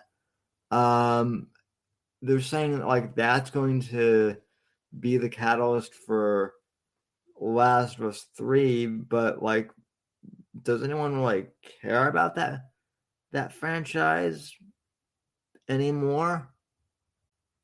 Yeah, that's a way to look at it too. 100%. And the thing about this is that like this whole thing is it what does it do other than it quote shapes the canon of Silent Hill? But why do we need to shape the canon of Silent Hill as a community? The community's already proven they shouldn't touch the fucking canon because they'd undo every single rule about Pyramid Head because, ooh, we have to have Marketing Boy come do his marketing thing and be in every marketing possibility so that we can market the Marketing Boy. Well, yeah, that's the entire problem with the gaming industry and entertainment industry just in general. And I say this as someone who studied marketing in college. I'm not a marketing major, thank God. Technically, I'm an English major, but I studied so much marketing, and yet I think people who work in marketing are the worst. They ruin everything because nothing is like for entertainment with them. It's all profit. It's all profit. Yeah. And this is part of that. This is part of that section that I like to call the we're pitching this live. This might not be a thing in the future if we decide to kill it. This is a let's throw this out and see the response, and that'll decide if we kill it now or not. Yeah, well, what I love now too is they set up, like, there have been a few shows where they have set up like, you know, plot points for like sequels and whatnot, right? Or second seasons, and then they cancel it, and we never get that you know, second. And it's like, if you're going to, you know, do like a cliffhanger ending, like, wait until the series is like renewed for you know, like, and people should have learned that a long time ago with Twin Peaks, but apparently they didn't. And that series is over 35 years old at this point. So yep. So yeah, so where we're at with things is we have Bloober Team, a mid developer remaking a beloved classic. We have a hack director who is definitely a hack 20 years later, doing another movie of the story we've already done 22 years ago. We have more figures parading that one fucking game, the sequel. Then we have an announcement of a web series, which is not even a fucking thing. It's not real yet. It's a logo at most and a concept. Done by some guys I have never heard of, and I think one of them makes Dead by Daylight. Then we have the announcement of another Silent Hill game called Silent Hill Townfall. It's just a title shot, pretty much. It's a title shot and a still shot of a desk. No platform, no release date, no nothing. They have nothing for it other than the title and the color scheme of red, I suppose. It comes from a no-name developer who's done literally nothing. And then we get an interesting one. Are you ready for Silent Hill F? I don't think you are, Sammy boy. I'm sorry. Is Silent Hill F? Is that the title of it? Silent Hill lowercase f. F as in fuck the audience. That's what I'm. Silent Hill F will be a completely new story set in 1960s Japan, featuring a beautiful yet horrifying world, reads the game description. Written by Ryukishi 07, famed for Japanese horror visual novels dealing with murder mysteries, psychological, and supernatural horror. I don't know the platforms. I don't know the release date. I don't know the genre because it's a CGI trailer. Yes, Silent Hill, the Japanese-made game about a bunch of Japanese dudes that wanted to do American horror, so they watched a bunch of movies and read books and took that interpretation to make Americana horror, we're having a 1960s Japanese game. That sounds esoteric. I mean, that sounds too, like, way too esoteric for mainstream audiences to get interested in. Yep. And we had one more merch drop. Do you want to guess the merch drop? It's the second wave of famous Silent Hill merch. Mugs, since we're getting more skateboards, Sammy. Now. We're getting more Silent Hill 2, specifically Silent Hill 2 skateboards. We're getting the second wave of Silent Hill collection Silent Hill 2 skateboards. The second wave. I didn't even know they had Silent Hill skateboards. So it became a fucking meme because who in the Silent Hill franchise, we're all in our 30s and 40s and 50s now. Who of us is skateboarding? I mean, me, but I'm the minority because I played Tony Hawk as a teenager and fucking skateboarded. But I'm also not going to be buying a Silent Hill skateboard if I'm going to go skateboard. And I'm not a tacky hipster who buys skateboards to fucking hang up on the wall. Oh, mind you, they're not even skateboards. They're decks. They're just the wood. Oh. So you could install your trucks and tape it. Do the tape yourself and everything, but it's just the wood. They're just selling the decks. And let me guess, it's $200 or something for this. I think they're like fucking 80 or 90. I haven't even looked at the price. I didn't want to. Still though, that's pretty outrageous. An average good solid deck will cost you probably around $60-$70. So it's not too ludicrous, but it's a concept of no one who skateboards plays Silent Hill or cares. And because like Silent Hill kids are the nerdier kids, Resident Evil kids, those are the action kids, those were the skateboard kids. No, Silent Hill kids were bookish, they were nerdy. They like the mind game of it all, not the gun game. They weren't skateboarding. I mean, I was because Tony Hawk, but most weren't. Skateboarders were not Silent Hill players, and Silent Hill players sure as shit weren't skateboarders. And now we're all old and have bad knees and shit. So most of us don't even fucking do it that did skateboard. So it's literally just for hipsters. And I want to fucking die. And everybody's like, hype, yeah, good shit, we're eating good. Fuck Konami. They have fucked you in the ass game after game after game, series after series, franchise after franchise, and you are just happy to get fucked in the ass just a little bit more, aren't you? Holy fucking shit. I would have rather had Silent Hill Lego Collection 1 through 4. Yeah, no, Konami seems to do this regularly too. Everybody, if they didn't have Yu-Gi-Oh players, they wouldn't have somebody to fuck in the ass. Oh God, I feel yeah, and there's a whole generation now that doesn't even know what Yu-Gi-Oh is because they're trying. They don't play. Yeah. Well, the Zoom. Well, it's not even the Zoomers because the Zoomers are too old now. But Gen Alpha, whatever the hell this new crop of kids is, they don't play with trading cards. At least not Yu-Gi-Oh. Oh yeah, no, that's why they're pushing for digital transitioning anyway. They've been doing that for a while their new game is actually doing ridiculously well. Fuck me running. Oh, yeah, no, Konami's going to keep getting money one way or the other. Don't believe me. They will. But it doesn't help when Silent Hill fans just are happy to get their asses fucked again. Oh, my God. I hate it. I hate it so fucking much. Yeah, Evil Eric in the chat wanted to know earlier if you were gay. And no, Evil Eric, you might be gay, but this is the problem. Akaba here is a straight guy, but that doesn't enjoy getting fucked in the ass by his, I don't. By his favorite franchise. And I knew it was gonna happen. And you know what? I watched other people live get fucked in the ass.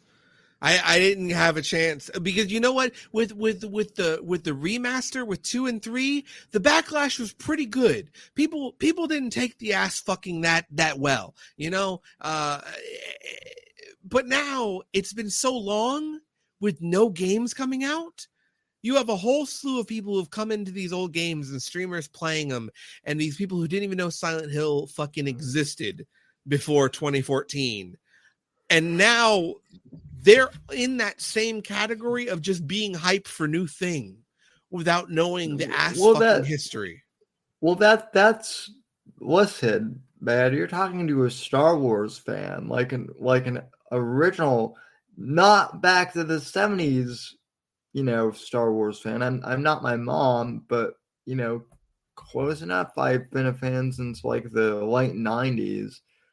Of Star Wars. VHS special edition, and now, I mean, now being a Star Wars fan, like I wouldn't.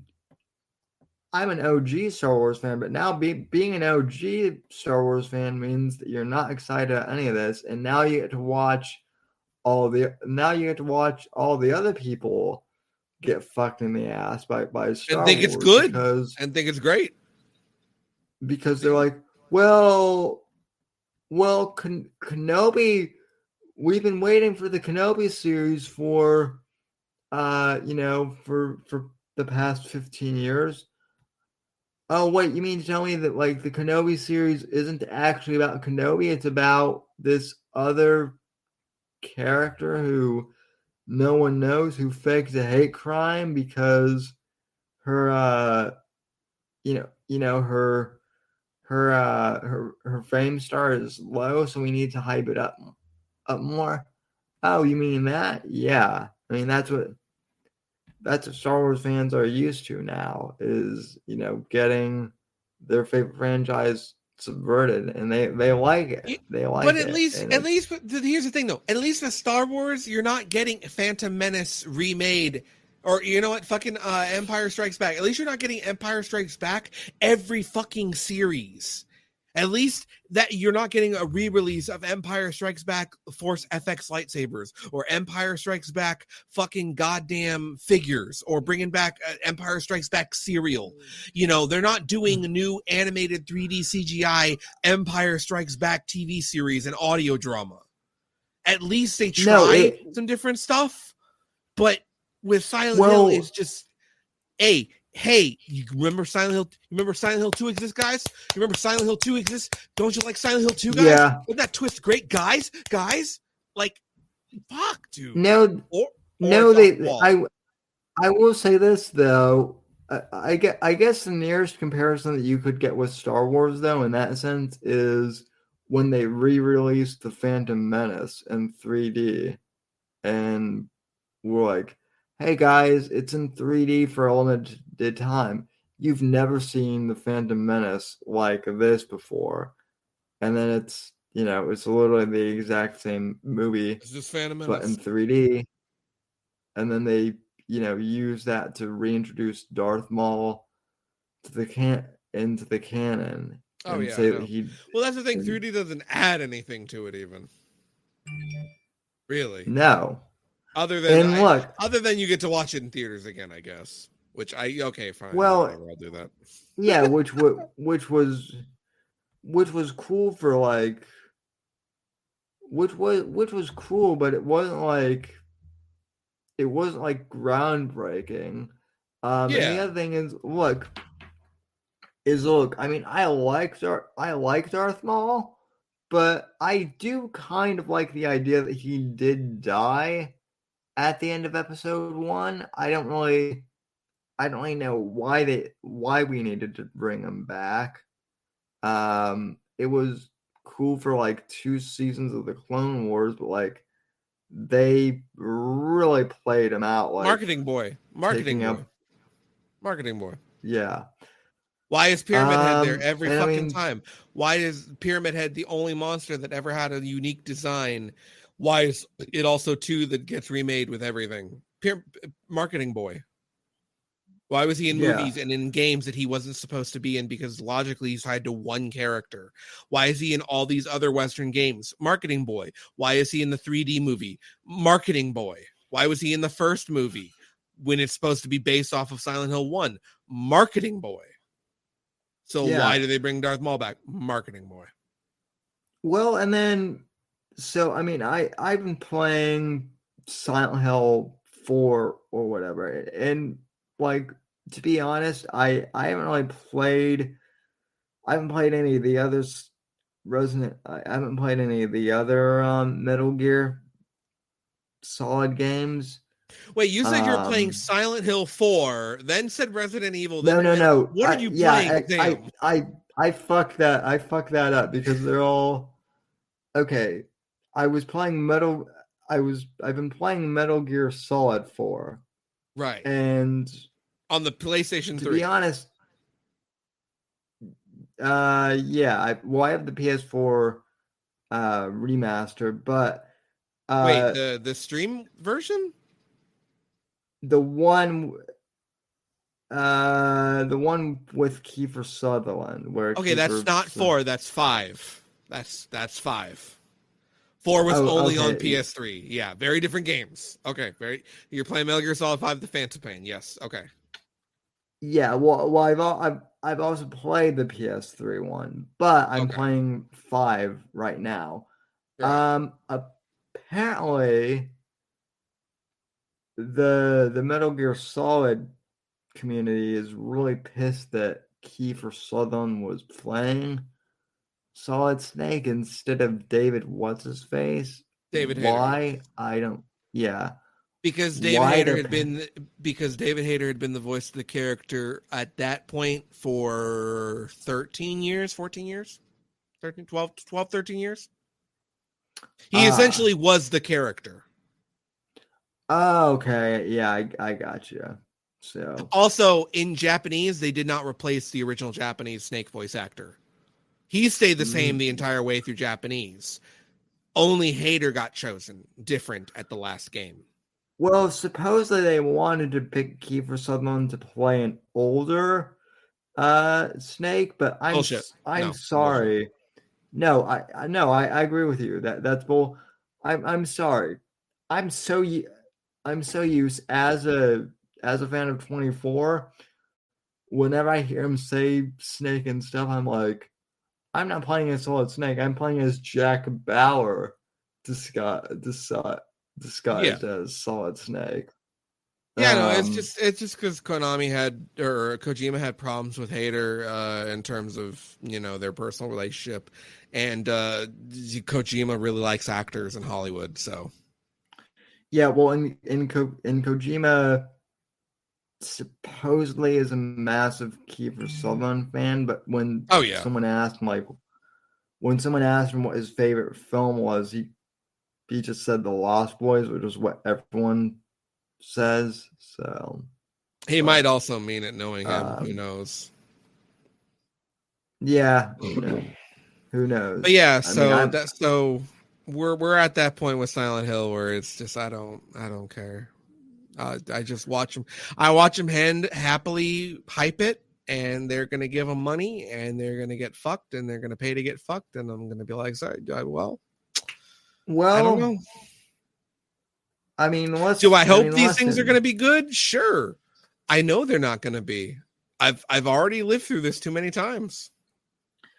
Yeah, no, that's me with Star Wars. Oh, Sam, you should have canceled your Disney Plus subscription. You're being a little too harsh. And then when the next Disney series comes out, they're like, well, that wasn't as good as I hoped. And I'm like, yeah, no. That's why I watch YouTube reviews, for free of all this stuff. Be aware of anything that is in constant production or is scaled up to be massively produced in different areas. Don't ever fucking trust anything like that, because it will eventually be pushed into shit. Any creative juice will be wrung out for the process of making money from the franchise or IP. You know what? I will say this. I fell into a rabbit hole earlier this week. I don't even know how I fell into it, but I fell into this weird rabbit hole of this YouTuber that reviews Steven Seagal movies, and he reviews the really shitty ones. Right? Mm-hmm. So, but the thing is the Steven Seagal movies are so bad that they're like funny because they're so bad. At least people watch them knowing that they're shit to, lampoon stuff. Like that's one thing. But to like constantly be hyping stuff up as the next greatest thing and then just be disappointed, it's just no. But it happens all the time now. And it's the nature of it. You can't stop the hype beast. You just can't. It's gonna go no matter what, no matter how much logic you need to apply. Whether it's Cyberpunk, whether it's No Man's Sky, whether it's Silent Hill shit, whether it's Star Wars shit, whether it's just a fucking logo or not, people will hype a logo to the ends of the earth and get it money. Oh yeah. Well, I mean, I will give Alan Moore credit for this. Alan Moore is a bit of a weirdo, but I will say this. He came out recently and said that he fucking hated Damon Lindeman's Watchmen series, and that it was an abomination, and that he didn't know why he created it with the Watchmen branding, and again, marketing boys. Mm-hmm. So, fuck corpos, basically. Yep. Let's. Unfortunately, they can't trap us in, in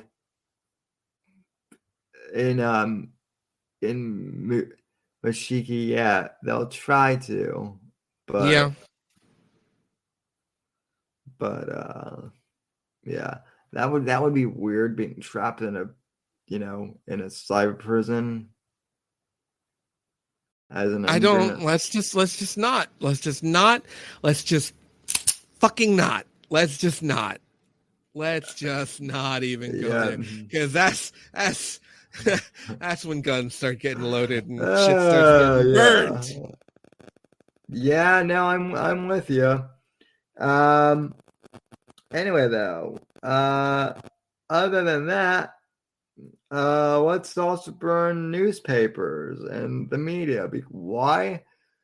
Because unfortunately, there was nothing interesting that happened in politics this week. All that happened Let's burn politicians too.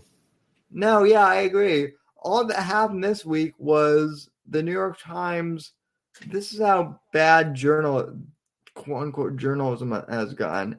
There was a piece in the New York Times, I shit you not, Joe Biden eats ice cream like a boss. That's a fucking. Wasn't that a cover fluff because he had said some dumb shit in an interview while he was eating ice cream and not knowing what he was talking about regarding the economy?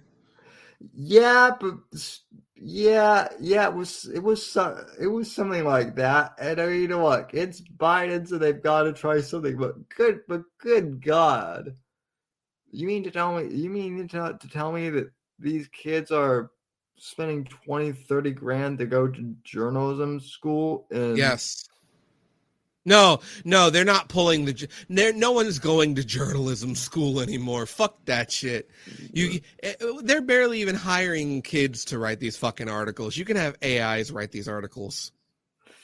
Yeah, that's I'm pretty sure it's the AI route, because like I've looked in a lot of these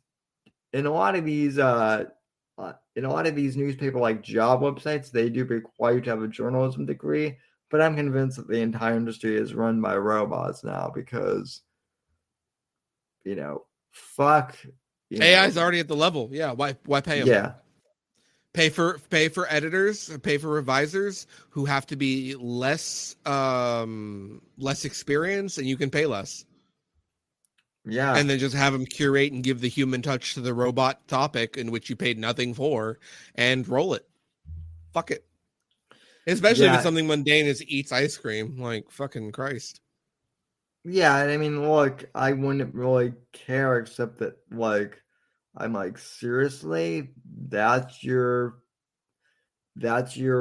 excuse? Like, at least they tried to do creative shit to, like, cover up Obama's clusterfucks when he was president.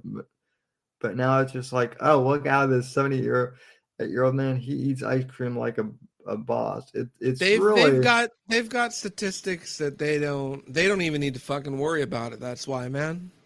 People are dumber than ever. They are dumber than fucking ever. They care less than fucking ever. Yeah, no, Medicare's right just to laugh at the whole thing. Laugh as it fucking burns. Maybe, maybe he's a little, I hate to say this, but maybe he's actually lucky to have cancer, because I feel like once he gets out of here, shit's really, like, he's gonna miss all the shitty part. But he's the kind who can always find something to laugh at, even if that motherfucker lives another 30, 40, 50 goddamn years. Let's fucking hope, right? He'll do the same thing he always does. Laugh at fucking idiots on the internet. Yeah. And we should all strive to do the same. Mm-hmm.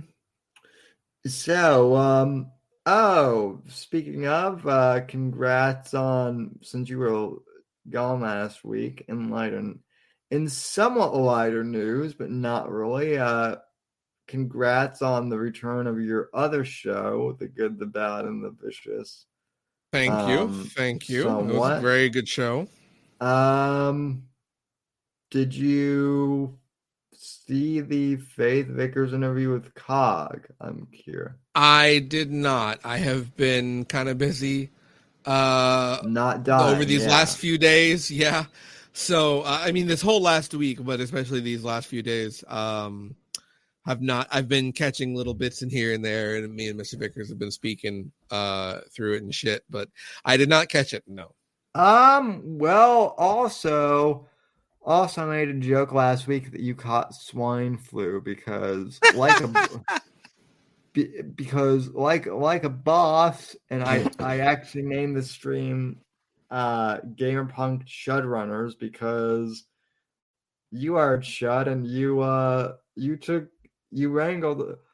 didn't wrangle a pig, you wrangled a horse last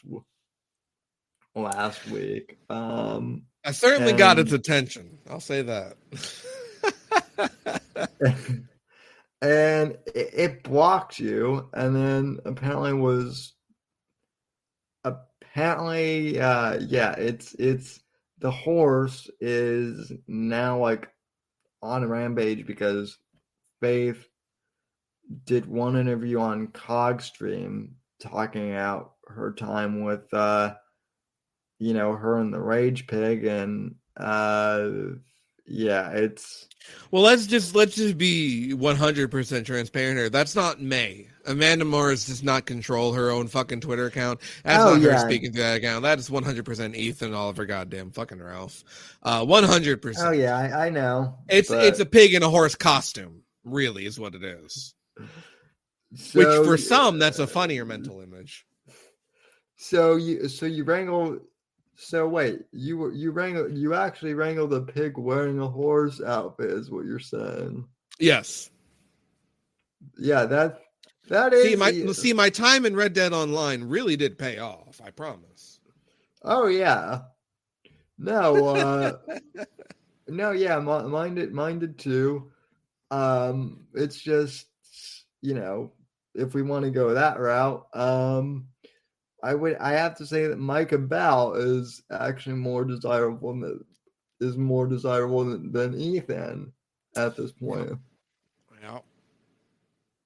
But I guess and I guess people are now rewatching my interview with Vickers because people are saying, Well, you said on the Village Report, Vickers, that you wouldn't make your show about Ethan Ralph, and you return and look at what it's all about. And I can say for the record that Vickers never said he would ignore Ralph on his show. He just said that wouldn't be the only topic.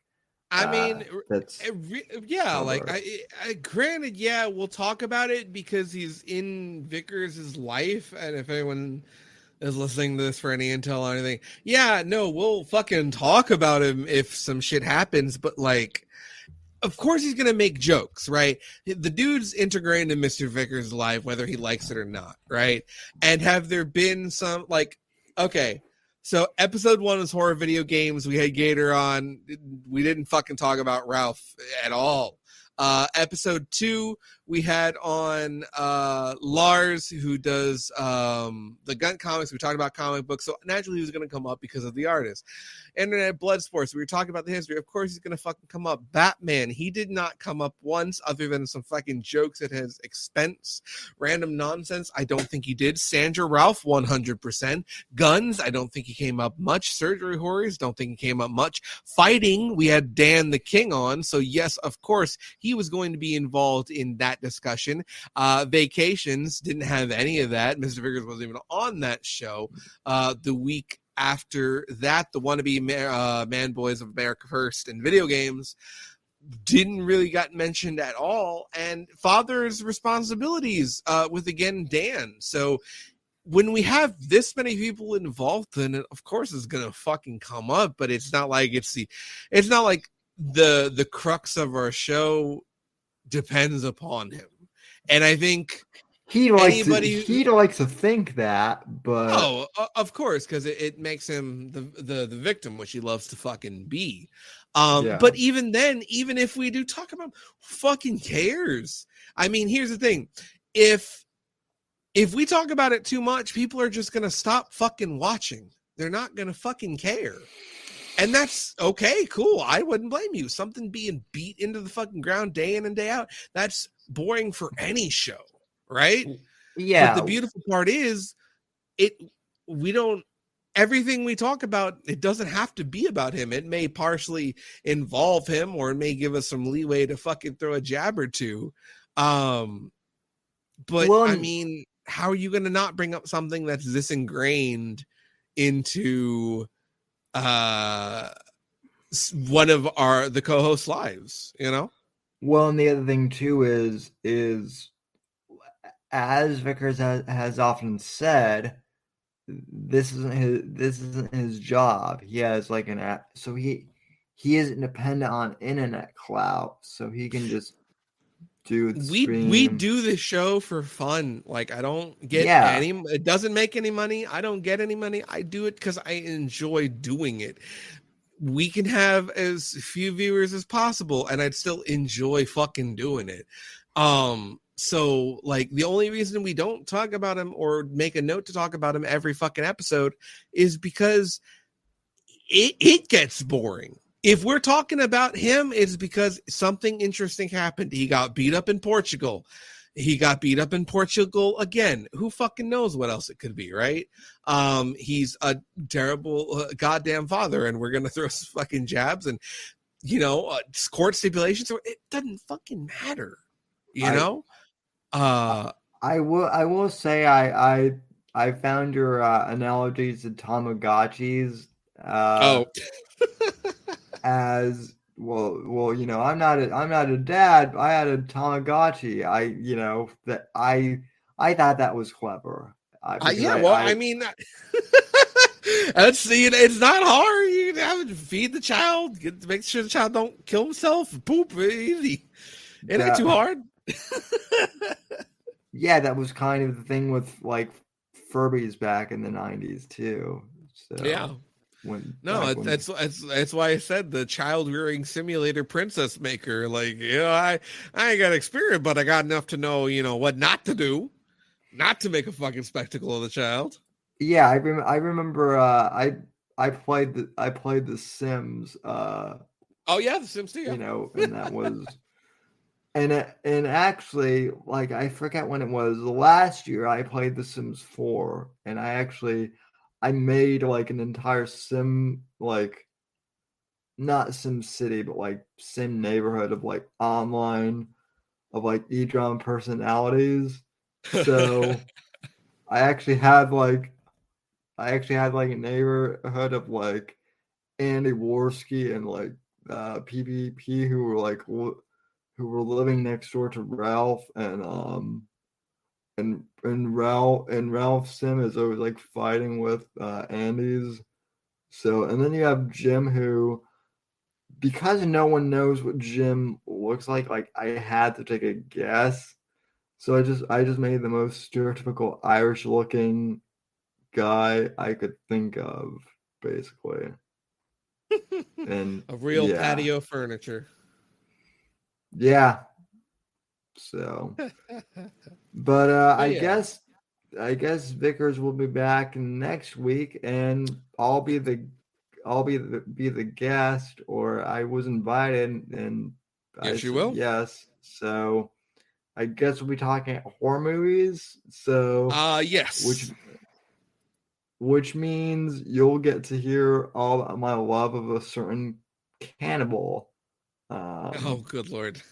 And whatnot. Well, that'll be a fun topic. That'll be a fun discussion. I'm looking forward to that. I'm looking forward to that. Which maybe Ralph does need to visit with Dr. Lecter. I'm not, well, but I mean that man's mind is already broken, so True, very true. And maybe he's even too broken for maybe he's too broken for Hannibal. I although I'm sure Dr. Lecter would just see food at that point. So I mean, yeah, probably. Probably. But you can catch that yeah. This Thursday at 8 p.m. Central. I'm trying to remember my own show times here. At goodbadvicious.com. So if you want to tune in, see Sammy and I there doing our thing. Oh, you guys have a website now. Yeah, apparently goodbadvicious.com just links directly to the YouTube page. So that's easy. Awesome. Yeah. So, yeah. And then I myself, Mr. Vickers and Mrs. Vicious Vickers will be recapping a special Sunday edition of the Good, the Bad, and the Vicious podcast because we did miss this Thursday. And that will be at 6 p.m. tomorrow, Pacific Standard Time, 8 Central. Oh, and what will the topic be? If let me make sure. I don't think it has been announced yet. It has not been announced yet, but I think it'll be quite fun. I think it's going to be something you'll want to exclaim for. Yeah. I still have to say, as I mentioned on Twitter, that the even though Mrs. Vickers wasn't on the podcast live, her coming into the room from a dead sleep and just shit talking Ethan had to be the funniest thing I've heard at least in a while. Oh yeah. So yeah. It's gonna be good though. Everything's gonna be good. As long as I don't die from sickness again. Well, if worst comes to worst, just let Johnny Silverhand take over your body. So oh dude, it wouldn't even be a worry about that. That's just the automatic. If something goes down, boom, Johnny takes over. Yeah. All right. Well, folks, sorry we had some technical difficulties in the beginning. I think Apex's phone died, or probably he just bailed. And I'm gonna assume it died. I'm gonna assume the best in him. Fuck you, Sammy. Either or at this point, and you know, and then the internet, I guess, hiccuped there for a sec because Konami is a bunch of cunts. Yakuza associating assholes. Yeah. Cunts, yeah. Yeah. Those kind of stuff. Again, Arkham YouTubers don't hate you. Just stop sucking Warner Brothers Games' dick and actually, you know, look, if you're gonna stop being DC fans, I'll say it. Fuck, Samuel and say, stop being fucking DC fans. There. You want somebody to hate? Come hate me. I'm a lot more fun to hate. No, I mean, I have no problem. I have no problem with hating on the rest of the DC universe, but it's like if you're gonna, here's the thing: I want to like Batman, but I also want people to do Batman. Oh well, and that's the other thing: you can't even fucking play Batman in this game. And yeah, I know that's kind of the point, but still. Gotham sucked because that was a Batman show without Batman, and it sucked. And, you know, without Batman in this, so does it. So there you go. But anyway, I guess I'll see you guys next Thursday, and then we'll see you guys tomorrow. So yep. Yeah. Thanks for tuning in, everyone. Yep. Adios. Have a good one. All right. Thanks for listening to The Whitfield Report on the NGC Network. Please visit Sam's website at www.thesamwhitfield.com and support Sam on Patreon at patreon.com/Whitfield Report. Until next time, God bless, God save this great nation, and God, freedom, legacy, in that order. Suck my dick, Warner Brothers.